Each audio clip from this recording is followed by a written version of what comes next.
Remember the time when the United States and Great Britain almost went to war because of a pig?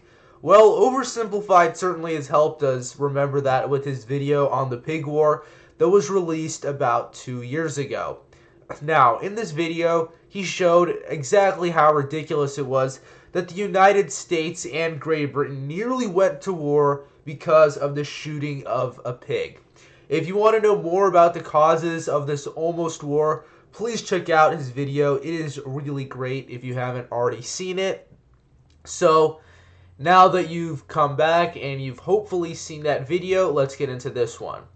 So, one of the key reasons why the pig war almost occurred, as oversimplified as explained, was because of the actions of two American generals. Most notably, their names were General Harney and General Pickett. Both of them were extremely hot-headed, kind of idiotic, or to what some people believe they were scheming masterminds who had some secret plan where the United States would just gain land in the Pacific Northwest and possibly even all of Canada. But I don't buy that. I think these two were just really hot-headed buffoons who were just genuinely outraged by the supposed plight of American settlers living in the area. I don't think there was any secret or master plan.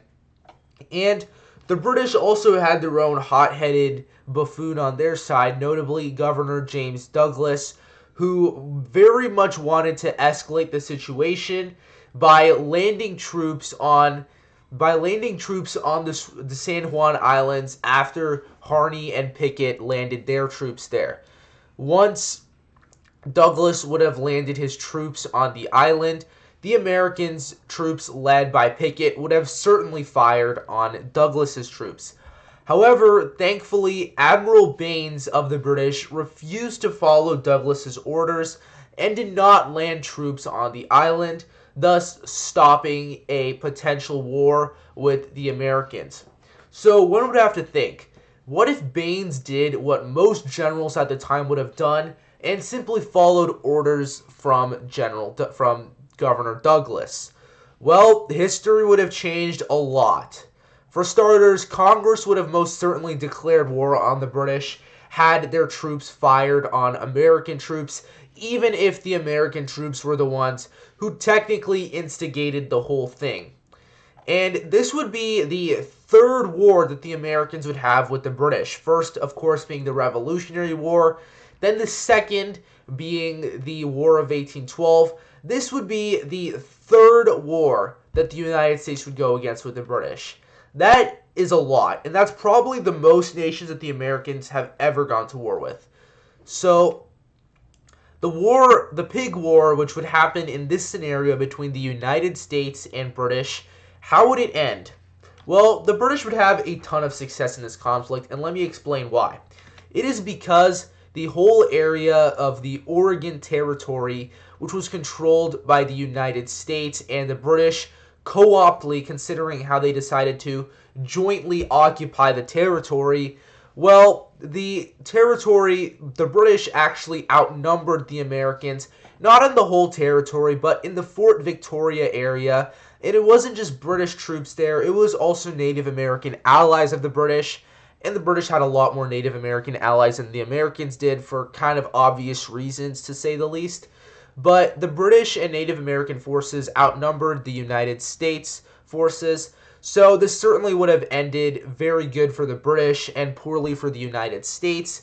And the British could have easily taken territory in Oregon, Washington, and present-day Montana from the United States.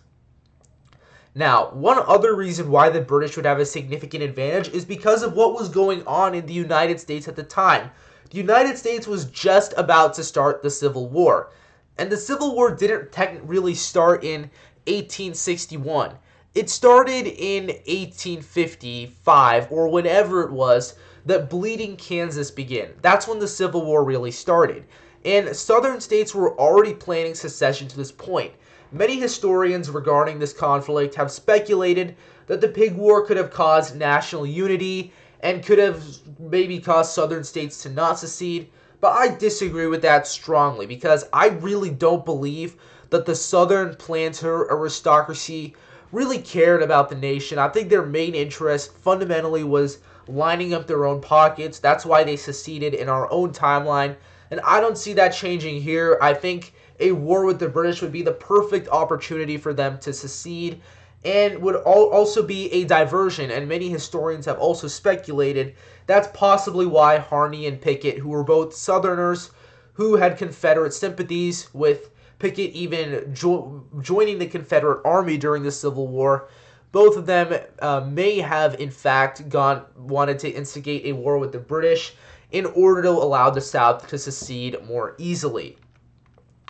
And regarding this fact that the South, I still think would want to secede if their guy didn't go forward. I think the split in the Democratic Party between James Douglas and John C. Breckinridge still happens.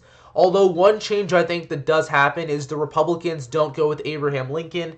I think they want someone with more foreign policy experience, or just more experience in total, to handle the conflict with the British, and that person would not be Abraham Lincoln.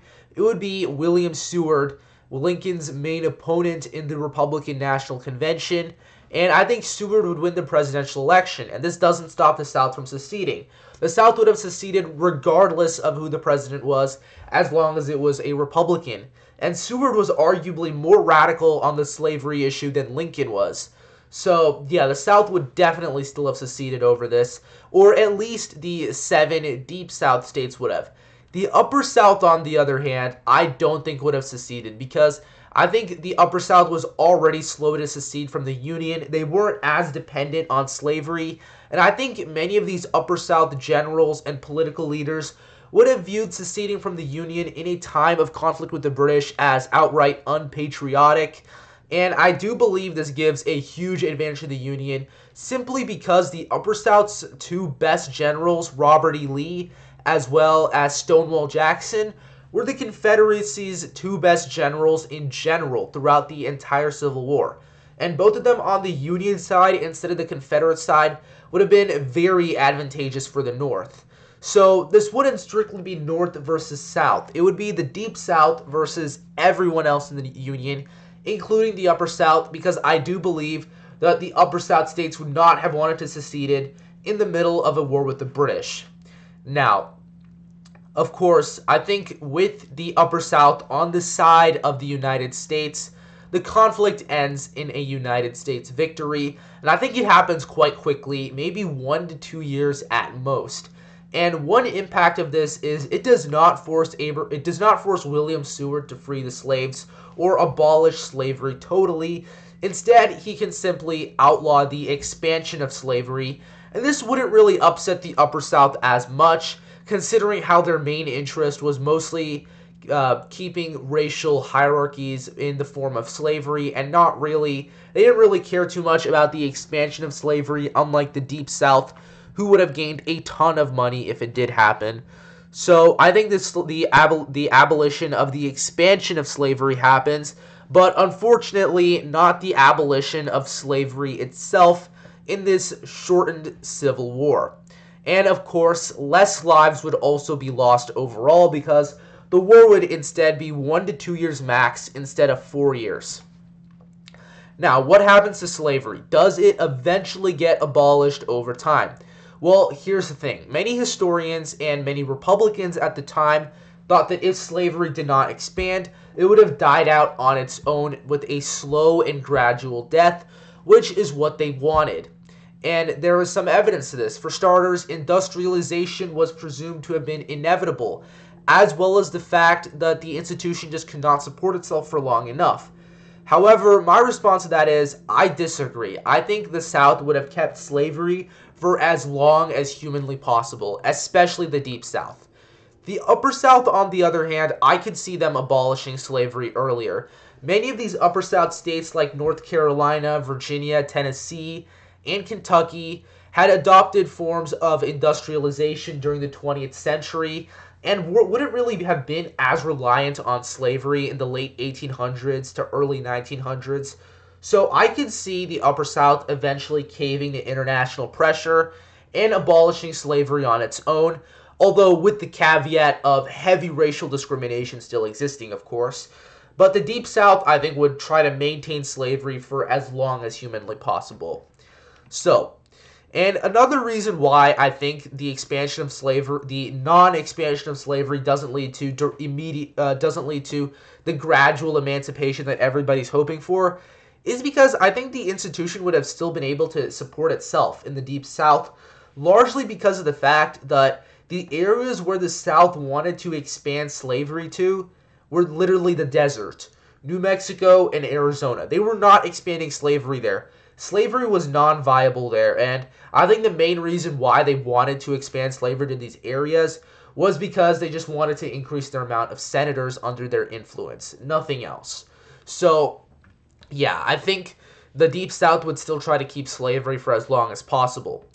But I think overall, around the maybe early to mid 1900s, you would see some Deep South states abolishing slavery. Like I think Texas and Florida, for example, they faced a huge influx of Northerners during this time period. I think this would still happen, and then they would just abolish slavery on their own because they would have more Northern populations who would oppose slavery.